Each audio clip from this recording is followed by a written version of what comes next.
Good evening, guys, and welcome to another episode of Costa Rica Real Estate and Investments with me, your host, Richard Beckson. Today, we've got a very special guest. We've got Larry Graziano. Larry has been selling real estate here in Costa Rica for over 20 years. He's a partner in Coldwell Costa Rica, as well as being the owner and chief realtor for Playa Negra Realty. He also sits on a bunch of boards and also does a lot of nonprofit work here in Costa Rica. I could go on, but we're going to be talking about the coastline from Tamarindo all the way down to Nasada. So it's going to be a very interesting conversation.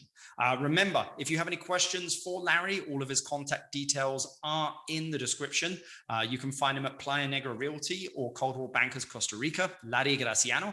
And remember, if there's any other guests that you'd like to see on the podcast, feel free to email me. We have a new email address, which is info@investingcostarica.com. That's info@investingcostarica.com. Let's get straight into it. Hey, Larry, how are you doing this afternoon? Oh, great. How you doing, Rich? Very, very good. As I said, it's an absolute pleasure and an honor to have you here on the podcast. So thanks very much for making the time because I know you're busy. Yeah, and this is actually one of the fun parts of the job. It beats talking to a lawyer about escrow. Hey, come on, man. I mean, poor lawyers, of course. I mean, I'm sure that they're absolutely drowning in contracts and escrow at the moment, right? Absolutely drowning. Wow. Well, I mean, it's been a crazy year. You and I were just discussing this, I mean, from last year to where we are this year. And I always like to ask people what surprised you recently and why? What surprised me, and we briefly touched on it, is how many people are buying here in Costa Rica and actually fulfilling their lifelong dreams. COVID told them to do that, and the stock market has given them the liquidity to do it. Finally. Yes. It's amazing. Yes, it is. I mean, it's, I think I was mentioning on some of the other podcasts is I think what, this pandemic and COVID has been shut up, has been done is normally people wait till they're like 65 to go and live the dream, to retire or, maybe a little bit earlier if some people are lucky. But now that they realize is I don't need to wait until I'm there. I can kind of combine this lifestyle that I usually wait till when I'm retired, but also is I can kind of work, virtually as well now. So why not move to Costa Rica and live the dream? Yeah, absolutely. I am sure you touched on the new digital nomad law that's letting people come here and work. Yeah. Commercial real estate is going to be on the downswing just about everywhere outside of Costa Rica because of all the nomads who figured out, oh, I don't have to work in Manhattan. I can work at the beach in Costa Rica. Exactly. I just read something really interesting, and again, I don't know whether it's real or not, but the US, that the housing market is starting to slow down. I mean, I don't know whether the data is saying that, but I think it was just a CNBC article that I just recently read about that just today, actually. So I actually read the same thing in the National Association of Realtors report newsletter that they send out to me every week, more or less. But I can tell you the contrary is happening here. And we haven't even had the Canadians come to Costa Rica yet. Yep. So once they do, we're going to be back to a fervor that we saw in the beginning of November when the country first opened up. Yep. Wow. Well, I mean, you live in Playa Negra. So for a lot of people that don't know where Playa Negra is, I mean, how far? What, 40 minutes south of Tamarindo? Yeah, just about 40 minutes south of Tamarindo. A little less, a little more, depending on the conditions of the interior dirt roads. Well, I mean, it's an area I personally love. I mean, I always talk about, the Avellanas to kind of Negra stretch there, just because I'm like, I look at it every time I go there. I'm like, wow, this is how Costa Rica used to be, like 20 years ago. And that area has changed, but not changed drastically, or dramatically like other areas. But I mean, describe the area for me, the community, the people. I mean, what type of people do you think should be looking at that area? Well, I think, and my favorite moniker for the area is that it's a place where it's just close enough to everything, about 30 minutes to Tamarindo. Believe it or not, it's only 6 or 7 miles down the beach, but thankfully just far away, just far enough away. And what keeps this place kind of quiet is there's no 500-room hotel. And in combination, it's only an hour or so away from the airport, just like Tamarindo. So people that are really looking for quality of life find it here. You have tons of restaurants and you have tons of beaches. And in fact, on the stretch of beach from Avianes to Junquiao, there's so many little nook beaches that you could drive right up to and basically spend a whole day by yourself. Where do you find that around the planet? 1 hour from an international airport. Yeah, I think that's a great point because again, and it's great surf as well. I mean, for any surfers out there, there's some great surfs, stretches out there. And I think that anyone that's, people always ask, hey, Rich, if you're going to make a 20, 30-year investment in Costa Rica, where are you going to make it? And I always go to that stretch, there, just because I'm like, again, it feels like Nosada did when I first came to Costa Rica. It feels like Santa Teresa. It feels like Dominicao, these areas that are really exploding. And I still can't believe those areas have not exploded. Yeah, well, I'm ambivalent. I have everything vested here. I True. live here and work everywhere else around the country. So I'd like to see some growth, but I'm sure happy that it has stayed quiet. I'm sure. Well, I mean, a lot of people we talk to are looking, in the $300,000 to $500,000 mark. I mean, there's, if you're looking for the $1 million homes, yes, they're out there, but there's a huge chunk of people looking that $300,000 to $500,000 mark, which, in Tamarindo, Flamingo, it doesn't get you much. I mean, it gets you something. You can get, 2-3 bedroom condo, potentially. But I mean, what would you get for this budget kind of south of Tamarindo, would you say? Due to the market circumstances, the 300 to 500 mark, we're going to find very few quality homes left in the area. And I think that the majority of the buyers that come into the Playa Negra, Junquiao, Negra area, they're not looking in that budget. Most of them are in the 200 to 400 range. And unbelievably, in this area, there's probably 15 condos that they could pick from, one block from the beach, in the $200,000 to $250,000 range. If Yeah. they were looking to buy a house that was in that $300,000 to $500,000 range, we could put them in an amazing ocean view lot with whitewater views, probably. And they could build a house. There's great builders here that work fast. In fact, I just finished building a second home. Took 6 months from groundbreaking to turning in the keys. Unbelievable and pretty cheap, about $120 a square foot. Wow. How did you do it so quick, Larry? Well, I work with a builder I've been working with for a long time. He's a proven guy who's been here for about 40 years. He's got almost 2,000 homes under his belt in Costa Rica. Wow. And he does a type of prefab construction where they pour the walls off site, bring them in, crane them in, and boom, they're on their way. You have a roof in 6 weeks. It's unbelievable. That's incredible. I mean, it really is. We were talking, I think the last 2 podcasts ago, to the guys over at Superbloque who build houses, and they were saying that theirs is 25% faster, but this one may be even faster than that. Yeah, I think it's the fastest construction that I've ever seen in Costa Rica.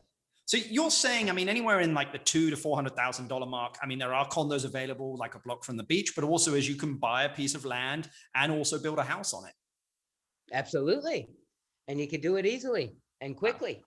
Yeah. And I think a lot of people need to start considering that because, I'm going to ask you kind of, a bit later on where the gap in the real estate market is, and I think it's going to come back to what a lot of people are saying here is there's just not enough inventory, full stop. No, there's not. But luckily, we don't have the same problem in the United States, that there's still plenty of materials and the building boom is going to continue along here. Yep. Well, you've been coming to Costa Rica, if I'm correct, since 1997. Is that correct? That's correct. I Wow. came here the first time on a first trip. Wow. So, I mean, you've seen quite a, I suppose you've seen quite a few things in those 20 years, and I'm sure over a beer or two that we'll discuss some of those stories. But I mean, in your expert opinion, where do you see the growth coming in the coming years at the beaches? Well, I think that the 3 towns that we mentioned, Junquiao, Playa Negra, and Avianes, are the place to really invest. Then beyond that, down south, we would continue along to Lagarto and Marbella. And previously, there was going to be a paved road down there. I think that those 2 areas, Lagarto and Marbella, are the ones to bet on if you got a 20-year plan. Mix quality of life, and then when you're getting ready to retire, maybe go back to the grandchildren, you liquidate, and you have your instant pension fund. Yeah. Well, I mean, I think I would completely agree with you. And I'm sure, some listeners are going to be like, well, of course, Larry's going to say that because that's where he is. But like, I'm going to say it from my I would say, I'm not too sure I would use the word expert with me, but having all of this travel data, seeing how this country is developed, I completely agree with you that those areas that you're talking about really are kind of the gems, of that area. And I mean, if I'm correct as well, they have very good water. Unbelievable water source, because the entire area is served by one 8-mile long valley, and it's the rival of Tamarindo, for example. Everybody's jealous of this water source. They speculate that there could be water for more than 15,000 homes, of which there's only about 1,000 connections right now. Wow. I mean, in your opinion, Larry, I mean, we've seen Tamarindo, blow up, Nosara kind of really explode. I mean, why do you think that that's not happened so quickly in these areas? You know what? I look at Nosara, where I have an office as well, and I see that over the past couple of years, a certain type of person has begun to buy there. The ultra wealthy from Vail, from Aspen, for example, and Yep. that's what's really causing the main fervor. Nosara, believe it or not, started with its first segregations just like Potrero in the early 70s. Yep. Fast forward over 40 years. And when we look at it now, and it's crazy market there, but it took 40 years to get there. Yeah. Well, I mean, it also helps that a billionaire comes in, buys a hotel called Harmony, and all of his friends kind of move in as well. That usually helps, right? Yeah, it helps a great bit. So guys, just find where a billionaire moves in and buy the land around him. So, well, let's talk about, kind of pitfalls, challenges, mistakes that people make just generally buying in, real estate in Costa Rica. I mean, what do you think are the biggest mistakes that most people make? Well, that's a great question, and it's one of the most important questions that we encounter. Oftentimes, people are working on their own, and they don't realize that there's no MLS system, no real MLS system. There's no Zillow services. There's no reporting for the comps. That you can't look in the paper and see what the sales price was. So people, as a consequence, they're looking on point2realtor.com, and everybody who's a realtor is fishing, so they generally don't take down listings that are sold. And they wind up, and the buyers wind up spinning their wheels. Oh, this one is sold, this one is sold, because 50% of the listings were gone 2 years ago. Yep. And then follow that up with others that don't wind up working with a realtor, somebody who's bound by the ethical standards of the National Association of Realtors or sister organizations around the planet. I see so many people get into terrible situations with properties that have problems only because they didn't take the time to research a quality agent and use somebody who's got a great history.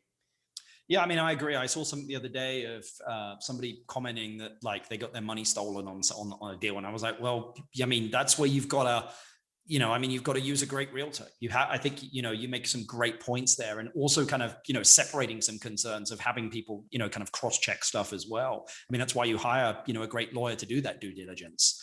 And so I think that that's really important. I mean, just to ask a question, Larry, why is there no MLS in Costa Rica? Is it just that everybody doesn't get on? No, it's just you need a third party to develop it who's not involved with any singular agency in the country. And that's hard to find. I'm on the board of the Chamber of Realtors here in Costa Rica, and there's another Chamber of Realtors in San Jose as well. And the two organizations are finally working together for the betterment of the final consumer. So we've submitted legislation to legalize the career of real estate. We're working on defining how to make an MLS system that might take a couple of years to put together. There previously was a quasi MLS system, but the guy who put it together, he owned an agency. And so there were a lot of conflicts of interest there. So what you're trying to say, Larry, is then I need to start an MLS system here because I'm not a realtor, but I do have all the tech and data background. That would be a great idea. I think we could make some serious money. Hey, I just do it for the industry, for you guys to just have that. I just love it to see the data. I mean, I spend my whole life looking at travel data, and then I look at real estate data, and there's not that much of it. So, you just have to kind of try and piece the two things together. Yeah, it's all anecdotal evidence. And if you're not a career-oriented professional, you're never going to get the real numbers. Exactly. So, well, anyway, someone asked me the other day, "Hey, Rich, why don't you do it?" And I was just like, I just don't think at the moment I really have the time. But I mean, great information there. Kind of, yeah. I think we asked about, what we believe that the gap in the real estate market was here. You mentioned that it's the inventory on that gold, the Gold Coast, and also, just seeing quality stuff in the $200,000 to $300,000 range. So, I mean, I think if anyone's coming down to looking to kind of, I suppose, could you make money buying land and building homes and flipping them here, Larry? You could, if you hurry up. The major condition is the fluidity of the stock markets across the globe. As long as they continue to give money, there'll be money to spend. Yep. And Larry, is there such thing as a land bank fund in Costa Rica that goes around buying land all over the country? I've never heard of it. I don't know of any specific business that does that, but I have a number of clients that have invested in many, many hundreds of hectares over the years. Yep. Just to sit and hold, and especially over these past 15 months with COVID, people looking to get away from Soho, Manhattan, to have a large parcel that they could live in a completely sustainable manner, being off the grid. Yep. Yeah, I mean, I think that's a great point here is that, again, I mean, if you invest as well over $150,000 now in Costa Rica, you can get residency, and you might go, well, I don't really need it, but it's always nice to have in your pocket. Yeah, it's a great backup plan, just Yeah. like an extra passport. You want to escape, you got a place to do it. Definitely. Well, my last question for you, Larry, because I know that you're busy and I'll not take up too much of your time, but if you inherited $500,000 and had to invest it into a business or real estate in Costa Rica, what would you do it and why? Okay, well, it's funny that you mentioned that, because during the closure, I actually invested in more properties because I was lucky enough to have some liquidity. And I did so in the center of Playa Negra and in the most commercial areas, because I foresee over these next 10 years, they're going to give huge rewards. I'm almost sure of it, Larry. Again, I'm in love. I'm actually, looking at land down there. I bought a place in San Gerardo de Ota recently, which is one of my favorite areas of Costa Rica, if you can believe it. I found 4,000. I've been waiting years to find it, and I found 4,000 square meters for $20,000 with water and electricity. No, So spectacular. Yeah, exactly. But hey, it took me a while to see it. Every so often I'll see those things. But again, Larry, really appreciate your time. And again, anyone that wants to contact you, I'll put all of the contact details in the description. And again, it's been a pleasure, buddy. Thanks so much for the opportunity. Great to see your face again. Yeah, you too, Larry. Have a good one. Take care now. Bye.